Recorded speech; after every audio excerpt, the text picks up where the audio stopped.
This is the key to the worksheet on in which you have to determine whether each relation is a function. So you're given, in the first three, you're given a set of ordered pairs, and in the last set, you're given explicit expressions here, equations.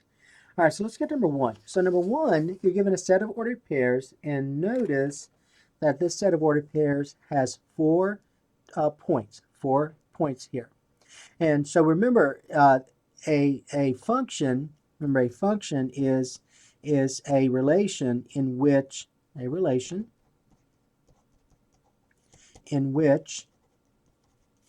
for each x coordinate, okay, each x coordinate or each value in the domain, for each value in the domain for each x coordinate, there is exactly one y coordinate associated with it. So for each value in the domain, there's only one value in the range that's associated with it. Okay? And so the best way to do number one, and you could look at this and see that it is or is not a domain, not a function. But what some people like to do is they like to put this in terms of a mapping. So here's my domain, my x's, and here's my y's, or my range. And so when x is 0, notice my y value is -7. So 0 is mapped to -7. So when x is 0, my y value is -7. When x is 2, my y value is 5. Now remember, as you go through the process, whenever you do this approach, make sure you only list the numbers once. Now notice though, when x is 0, which I already have, I have that when x is 0, my y value is 4. And so at that point, you can really stop because when x is 0, there are 2 y values associated with it. And so remember, a function for each x coordinate, for each x value, for each value of the domain, there has to be exactly one, just one y coordinate. So right away you see that when x is 0, there are 2. So this is not a function. So this is not a function since when x is 0, there are 2 y coordinates, or 2 values in the range. And remember, they are -7 and 4. Okay, i.e. -7 and 4. All right, so that was number one. Number two, you have this set of ordered pairs. So let's look at that one. All right, here's number two. You have 1, 2, 3, 4, 5. So in this case, you have 5 points in that relation. And so you want to determine, is this relation a function? So we're going to go through that same process, that idea, that mapping. Now remember, a function is a relation in which for each x coordinate, there is exactly one y coordinate. So let's go through this process. So here's the domain, set of domain, and here's the set of range, or the set of y coordinates. So when x is 3, it gets mapped to -4. When x is 5, it gets mapped to -4. Now remember, it so far we're fine because the definition of function says that for each x coordinate, there's only one y coordinate, and so far we're good. It's okay for all of these x's to be assigned that same y value. All right. So for each x coordinate, there's just one y coordinate. Hence, when x is 3, my y value is -4. When x is 5, my y value is -4. So far, I'm good. So far, just by looking at those two, it looks like this is a function. All right, but we've got to continue on. We've got to look at every possibility. When x is -2, my y value is 7. So far, I'm good. When x is -3, my y value is 0. So far, I'm good. When x is 5, my y value is 0. Now, don't list it again because you already have it listed. And so that's where you notice, hey, right away, that's not a function. So the answer is not a no. So it's not a function because, and the only reason is because when x equals 5, there are 2 y values associated with it. associated with it. Okay, namely, um, let's see, namely -4 and 0. And 0. Okay, all right, so that was number 2. So number 2 was not a function. All right, so let's look at number 3. Number 3. All right, number 3, we have a finite set. So we have a relation in which there are 4 points. So let's go ahead and look at the domain and range. So here's my domain. Here's my range. So when x is 2, my y value is -7. When x is 6, it gets mapped to 5. When x is 3, it gets mapped to 2. When x is -3, it gets mapped to 7. So look at this. So for each x coordinate, there's just one y coordinate, right? So this is a function. So the answer is yes, this is a function. It is a function. All right, so that's number 3. All right, let's go to number 4. Number 4, this time you have an equation. And so you want to determine, does this relation, because remember, relation is a set of ordered pairs. So notice this, if you were to graph this right here, which you all know is a line, right? So if you graph this line, you would notice that you get a set of ordered pairs. All right, so it is a relation. But the question is this relation, does this equation represent a relation that is a function? Now, there are a couple ways you can do this. So one way is to look at this instead of an ordered pairs. So let's do a t-table, just like these were a set of ordered pairs. So remember, for each x coordinate, there's got to be one y coordinate, right? So when x is 0, let's see what happens. When x is 0, I get 3 times 0 is 0, and then 0 minus 1 is a -1, right? When x is, let's say, 1, I get 3 times 1 is 3, and then 3 minus 1 is 2. When x is, let's say, -1, I get 3 times a -1 is a -3, and a -3 and a -1 is a -4. Now, before I go on, or even go on for that matter, what do you notice about this? For each x coordinate, there's how many y coordinates associated with it? There's just one, right? And if you were to do a few more, would that still occur? So if x is 2, what's my y value? Well, 3 times 2 is 6. 6 minus 1 is 5. So notice for this x coordinate, there's just one y coordinate. All right, so the question is that enough? Is that enough for you to say that this is a function? And then just yes. Yes, it is. Because, so we're going to say this is a function. All right, so this is a function. Because you can see that no matter what real number you substitute for x, there's going to be just one y value that's associated with it. The other thing I want you to notice is that remember, this is a linear function, right? This is a linear function.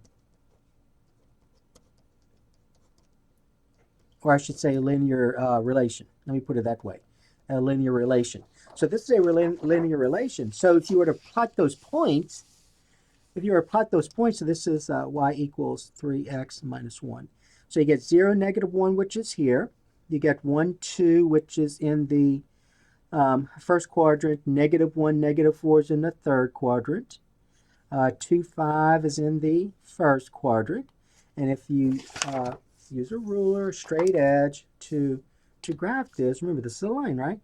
So if you do that, let's see, you get something that looks like this, right? Make sure you draw your arrows. And notice, so here's my relation. And remember the vertical line test? So notice that no matter where you draw a vertical line, it intersects that graph just once. So that means that for each x coordinate, there's just one y value. For each x coordinate, there's just one y value, and so on. Okay? All right, so this is a function. So this is a function. All right, so we looked at it in several ways. All right, we looked at it using a t-table, right? So you know that for each x coordinate, there's just one y value. We also looked at it in another way, which you could have recognized. You knew that this was a line, and you knew that since the slope is positive, +3. Remember we talked about this before. All right, so let me go ahead and write this down. Y equals 3x minus 1. You remember in one of your previous lessons, whenever you get y by itself, this is slope-intercept form, right? Slope-intercept form. And so you know that the slope is 3 and that the y-intercept is -1, correct? So the slope is 3 and the y-intercept is -1. So notice when you plot the y-intercept, which is -1 right here, the slope is 3. Remember, 3 divided by 1, rise over run. So you rise 3, run 1. So you rise 3 from this y-intercept. You're going to go up 3, 1, 2, 3, and then to the right 1, and there's the other point, and you draw your line. All right. So multiple ways, many ways to notice that this is a function. You could use a t-table. You could have noticed that this is a linear function, linear relation, and then you just needed 2 points, so you plot 2 points on that line. All right. Or you could have used slope-intercept form. Notice the slope is positive and the y-intercept is -1. So since the slope is positive, the line rises, right? All right. So you knew that it would have passed the vertical line test.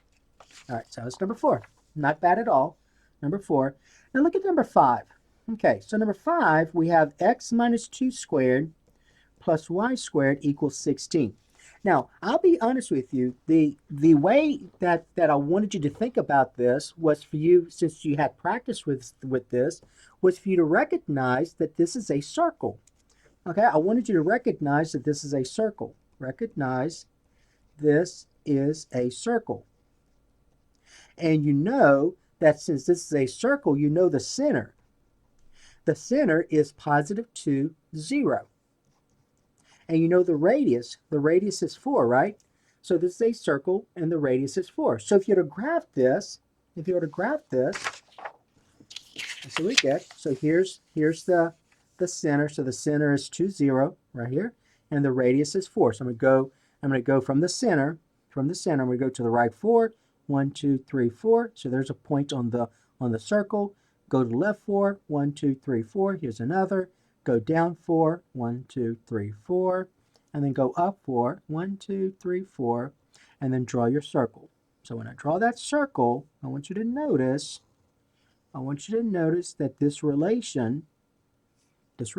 circle, fails the vertical line test. So remember, a function for each x coordinate, there's got to be one y value, right? So notice that for each of those x coordinates here that I drew lines through, there are 2 y values, one here and then one here. So notice it's this vertical line test. So the circle fails that vertical line test. All right. So notice that a circle, the equation of a circle is not a function. So that's not a function. All right. So the way I wanted you to do this was to recognize that this is a circle. And so when you think about a circle, when you visualize a circle, you know right away it fails that vertical line test. So for each of those x coordinates, there are 2 y values. All right. Now another way you could have done that. Now this way you needed to think about it. To be honest with you, the other way you could have done it was this way. So x minus 2 squared plus y squared equals 16. So what some students try to do is this. So they try and get y by itself. They always want to try and put y by itself. And in this case, it's fine. Let's see what happens. So when I get y by itself, that means I need to bring this to the other side. Now do not square this out. Leave it as it is, though. Leave it as x minus 2 squared. So I got y squared equals 16 minus x minus 2 squared. Okay? And then you're going to take the square root of both sides. So we go ahead and rewrite this over. 16 minus x minus 2 squared. Then you take the square root of both sides. But remember, whenever you take the square root of both sides, you get plus or minus, right? Plus or minus. So you get y equals plus or minus the square root of 16 minus, and then parentheses, x minus 2 squared. Now, I want you to notice this. See that plus or minus? So if you substitute some value for x, all right, so if you substitute some value for x, so let's say x is 0, okay? If x is 0, I want you to notice something. Watch what happens. So when you solve for y, watch what happens when you substitute 0. Okay, look. Let me put the work here. You get y equals plus or minus the square root of 16 minus. 0 subtract 2 is a negative 2. So you get negative 2 squared, right? And I'm running out of room. So plus or minus the square root of 16 minus a negative 2 squared is 4. So that's plus or minus the square root of 12, right? But notice, right? Yeah, you don't have to simplify this because right away you know this. When x is 0, there's the y value is a positive 12 and a negative square root of 12. Positive square root of 12 and a negative square root of 12. So notice that when x is 0, there are two y values. You could have done the same thing with another one. If x is 1, that would have been two y values. So hence that idea here, let me remind you, hence the idea that when x is 0, there are two y values. When x is 1, there are two y values. Okay? All right, so you could have gotten y by itself, and that plus or minus would have indicated that when whatever x is, you would have had two y values, two different y values. Now, I got to be careful what I just said, though, and here's why. And let me put this on another sheet of paper. When, all right, so we're doing that t-table. So x, y, and we have y equal plus or minus the square root of 16 minus x minus 2 squared. All right, so that's why, so the fact that you have plus or minus lends you to think that whatever x is, you'll have two y values, two different y values. And for the most part, that's true. When x is 0, you get two y values. When x is 1, you get two y values. And you can see that here. When x is 1, two y values. When x is 2, two y values. When x is 3, two y values, right? But here's a problem. When x is 6, there's only one y value. So that statement, the statement that we're thinking that you're always going to get two y values, that's not always true for the circle. So remember, a circle right here in a coordinate plane, it's always going to intersect that vertical line test just once on the ends like this. But everywhere else, it will be 2. So watch, when x is 6, look at what you get. You get y equal plus or minus the square root of 16 minus 6 minus 2 squared. 6 minus 2 is 4, so I get plus or minus the square root of 16 minus 4 squared. 4 squared is 16, so I get plus or minus the square root of 16 minus 16 equals plus or minus the square root of 0, but a positive square root of 0 and a negative square root of 0 is just 0. So when x is 0, there's just one y value, and that's 0, and you can see it here. Look right here. This point right here is 6, 0. Okay? All right. But the way I wanted you to do number 5 is to notice this was a circle, and when you think about a circle, it fails the vertical line test in an infinite number of ways. All right, so that was number 5. Let's look at number 6. So number 6, we have this for number 6. All right, we have, let's see, we have y equal the absolute value of x plus 4. Okay, so notice that the problem is a lot easier when y is by itself, and in this case y is by itself. And in number 5, y was not by itself, right? In number 4 it was. So whenever y is by itself, it's always an easy way. It's always an easy task to determine if the relation is a function or not. Number 5, it was not an easy task to get y by itself. So that's why I wanted you to remember that this is a circle. And so right away, you know that a circle, it fails the vertical line test. Now let's go ahead and look at number 6. So number 6, let's go ahead and do a t-table, see what happens. And just like we did with number 4, right? We did a t-table with number 4 with this line. All right, when x is 0, I get the absolute value of 0 plus 4, right? So that's going to be the absolute value of 4, which we know is a positive 4. But remember, don't stop there. You got to do a few more. So when x is 0, there's one y value. Let's say 2. When x is 2, I get the absolute value of 2 plus 4, which is the absolute value of 6, which is just 6, right? Let's do negative 3. When x is negative 3, so do some positives, do some negatives, do 0 as well. If if possible.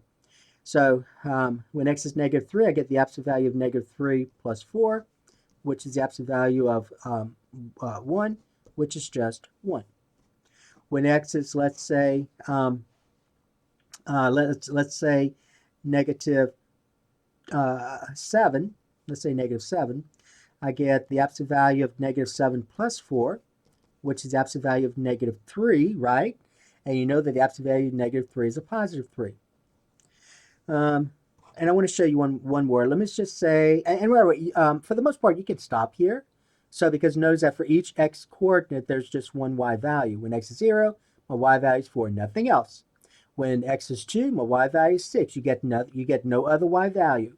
When x is negative 3, my y value is 1. You get no other y value. When x is negative 7, my y value is 3. You get no other y value. Now, when we get into the section on transformations, you'll be able to visually look at this and know right away what the graph looks like. But for right now, we're just going to use a t-table. So I'm going to do one more point. Now, to answer the question, you know right away that this is a function, right? Okay, so you know right away this is a function. So this is a function. So you could stop there and say, hey, that's a function. But let me go ahead and graph this and show you what the graph looks like. All right. So to do that, you kind of need about 2 more points. And so let's say that x is negative 4. And so when x is negative 4, and that's going to be an important one, and when we do transformations, you're going to see why choosing negative 4 is important. When x is negative 4, I get negative 4 plus 4, which is the absolute value of 0, which is 0, correct? All right, and I think we may have enough to graph this. This part here was important for us. So let's go ahead and graph this, and we'll show you what it looks like. So when we graph the absolute value relation, so we're going to plot those points. So this is y equal absolute value of x plus 4. All right, so when x is 0, my y value is 4. So that's going to be on the positive y-axis. When x is 2, my y value is 6, just like this. When x is negative 3, my y value is 1. When x is negative 7, my y value is 3, right? Right here. When x is negative 4, my y value is 0. And so the graph of an absolute value relation is the shape of a V. The shape of a V. So it looks like this. It's 2 rays connected. 2 rays connected, the shape of a V. And it looks something like this. Okay, so that's the graph of this relation, y equal the absolute value of x plus 4. Now, this point right here where the 2 rays meet, we're going to call this a vertex. And you're going to learn how to find this when we get into transformations soon. So you're going to be graphing functions using transformations. And so this is the vertex.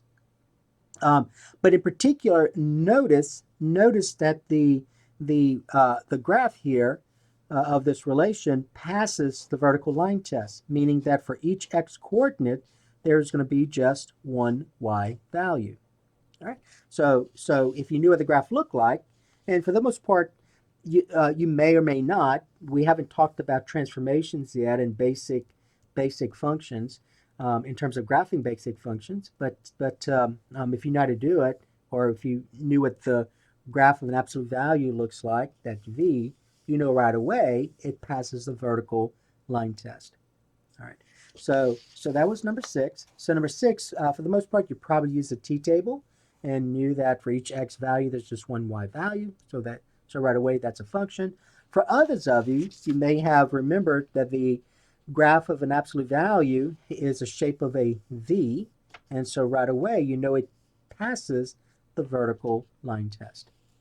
All right, so that was number 6. All right, let's look at number 7. So number 7, we have y equal x squared minus 3. Y equals x squared minus 3. And so notice y is by itself. So it's always a good thing whenever y is by itself. And so let's go ahead and use a t-table. So when I use a t-table, so since y is by itself, we're going to substitute a number in for x. So if x is 0, I get 0 squared minus 3. 0 squared is 0. 0 minus 3 is a negative 3, right? So when x is 0, I get one y value. Let's continue on. If x is 1, I get 1 squared minus 3. 1 squared is 1. 1 minus 3 is a negative 2. So far, it looks like this is going to be a function, but do a few more. Don't stop there, because you may be in a situation where if you only do 2, you get caught. You may get an error and without going any further. When x is, let's say, negative 2, now remember, whenever you're raising a negative number to a power, always put that in parentheses. So it'll be negative 2 squared minus 3. A negative 2 squared is 4, right? And so that's 4 minus 3, which is 1. So when x is negative 2, I get a y value of 1. Let's do 2 more. Let's say x is 2. When x is 2, I get 2 squared minus 3. So that's 4 minus 3, which is 1. All right. So notice I get the same y values here, right? But it doesn't matter. It doesn't matter because so far I know that when x is 0, there's just one y value, and it's negative 3. When x is 1, there's just one y value, and it's negative 2. When x is negative 2, there's just one y value, and it's 1. When x is 2, there's just one y value, and it's 1. It does not matter that both of these y values are the same. All right. Okay. Let's do. I think it'll be. Let's do negative 1. Let's do one more. I think. Let's do negative 1. Now, when we get into transformations, you're going to see how to graph this very quickly without having to use so many points. So we get negative 1 squared minus 3. Negative 1 squared is 1. 1 minus 3 is a negative 2. And I think that might be it. That's probably all the points we need for right now for this one. So let's go ahead and plot those points, see what the graph looks like. But remember, you're done, right? So you knew right away that this was a function without having to graph. Now, some of you may also know this, and that's what we're about to do here to remind ourselves about this. Some of you may already know from past experience that this, see that x squared? This is a parabola. That's the graph. The graph is a parabola. All right, so the graph is a parabola. This is a quadratic relation. Now, in another chapter, you will be graphing quadratic functions, and that section is going to be a lot more detailed than what you're looking at here. It's going to ask all kinds of stuff in that section when they ask you to graph quadratic functions. But some of you may recognize that this is quadratic, and so if you remember what the graph looks like in your mind, you know it's going to pass that vertical line test. So let's go ahead and see this. So 0, negative 3 is right here. 1, negative 2 is right here. Negative 2, 1 is right here. 2, 1 is right here. Negative 1, negative 2 is right here. And this right here that I'm graphing is the graph of that relation. And notice it's a curve. It looks like this, and that's the shape of a parabola. This is the shape of a parabola. So that's called a parabola. All right, and I just graphed y equal x squared minus 3. And so in your mind, some of you may recognize in your mind, hey, I know the shape. That's quadratic, so the shape has to be a parabola, and I know that it's going to pass that vertical line test. For each x coordinate, there's just going to be one y value assigned to it. All right, so that's number 7. All right, now number 8. Let's take a look at number 8. Now number 8, we have this for number 8. All right, now we have x equal y squared. All right, now y is not by itself, right? X is by itself, but I can still use that t-table. I can still use the t-table. All right, now remember when y is by itself, when the variable is by itself, to find that other variable, so in this case y is by itself, right? So what we did was we substituted a value for x to find y. Y is by itself. We substitute a value for x to find y. Here, x is by itself. So we substitute a value of y to find x. So we're going to substitute into y. So if y is 0, I get x equal 0 squared, which is 0. So x is 0. If y is 1, if y is 1, I get x equal 1 squared, which is 1, right? When y is negative 1, when y is negative 1, I get x equal negative 1 squared, which is a positive 1. Right away, hey, look, right away, when x is 1, how many y values do you have? There are 2. So right away you know this.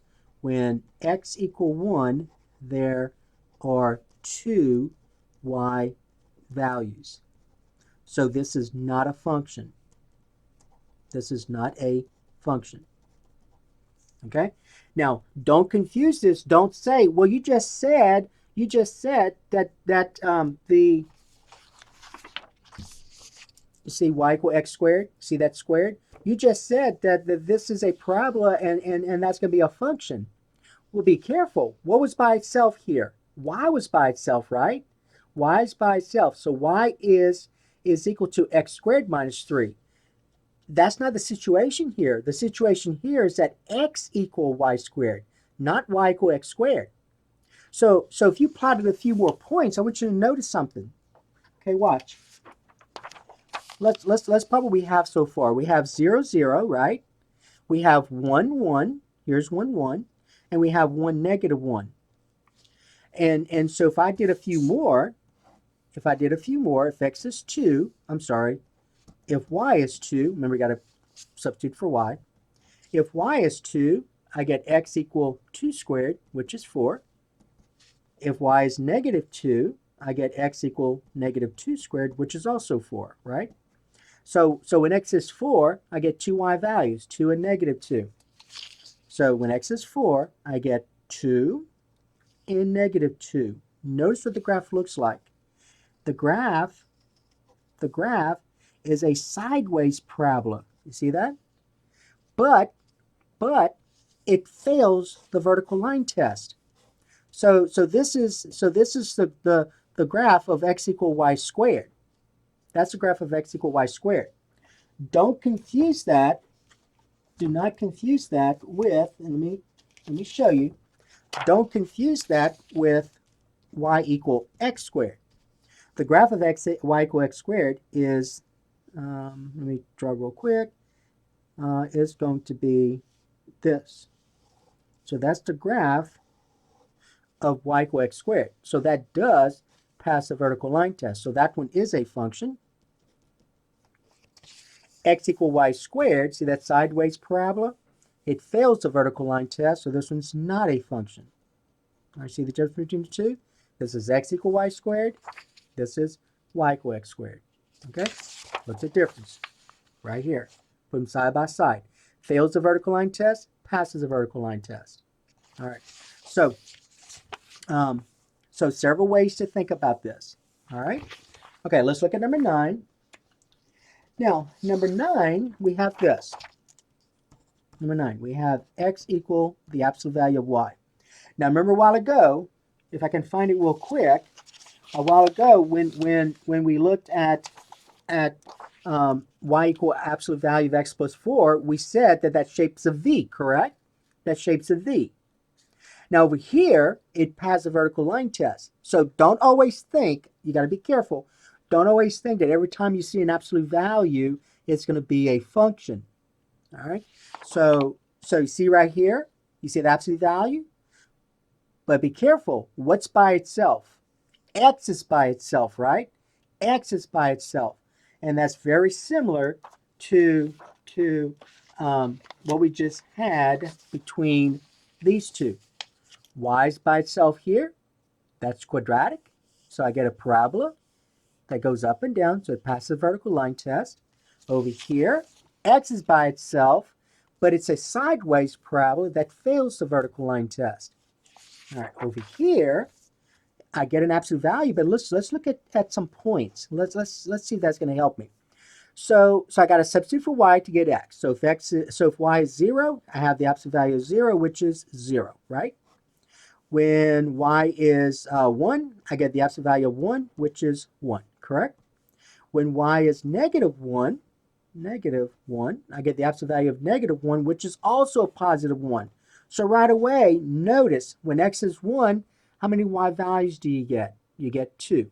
So when x is 1, there are two y values. And so therefore, this is not a function. This is not a function. And you can look at it in terms of a graph. What's the graph? So we have 0, 0, which is here. We have 1, 1, which is here. 1, negative 1, which is here. Let's do a few more. If x is, let's say, 2, I'm sorry, if y is 2, this is y, this is x. If y is 2, I get the absolute value of 2, which is 2. If y is negative 2, I get the absolute value of negative 2, which is also 2. So when x is 2, I get 2 y values. So when x is 2, I get positive 2, and I get a negative 2. Notice this is a v sideways, right? Just like that, and it fails the vertical line test. So this is the graph of x equal absolute value of y. So it fails that vertical line test. So that's not a function. That's not a function. All right. Okay, and then finally number 10. Let's look at number 10. So number 10, we have y equal x to the fifth. So y is by itself, and I have x to the fifth. So let's look at the t-table. So when I look at a t-table, I'm going to substitute for x and find out what y is. So when x is 0, I get 0 to the fifth, which is 0. When x is 1, I get 1 to the fifth, which is 1, right? When x is negative 1, now be careful. Remember, when you're raising a negative number to a power, put that in parentheses. So a negative 1 to the fifth is a negative 1. So far, it looks like for each x value, there's just one y value. Let's do a couple more. When x is 2, I get 2 to the fifth, which is 2 times 2 is 4, 4 times 2 is 8, 8 times 2 is 16, 16 times 2 is 32. When x is negative 2, I get negative 2 to the fifth, which is a negative 32, right? So notice that for each x value, there's just one y value. So this is a function. So this is a function. Now, in terms of the graph, the problem with trying to graph this is the y value. See how as x gets bigger, my y value gets much larger. Okay, but just to show you, now this only goes up to 11, so there's not much I can do with this. But if x is 0, you get 0, 0. When x is 1, you get 1, 1. Negative 1, negative 1. So basically it looks something like this. And 2, positive 32. So it looks something like, it rises very steeply like this. Okay? And then falls very steeply like this. All right. But it goes down to negative 32 down here. All right. So that is y equal x to the fifth. And notice it passes the vertical line test. All right. Okay, so that is the key to this worksheet on determining whether a relation is a function.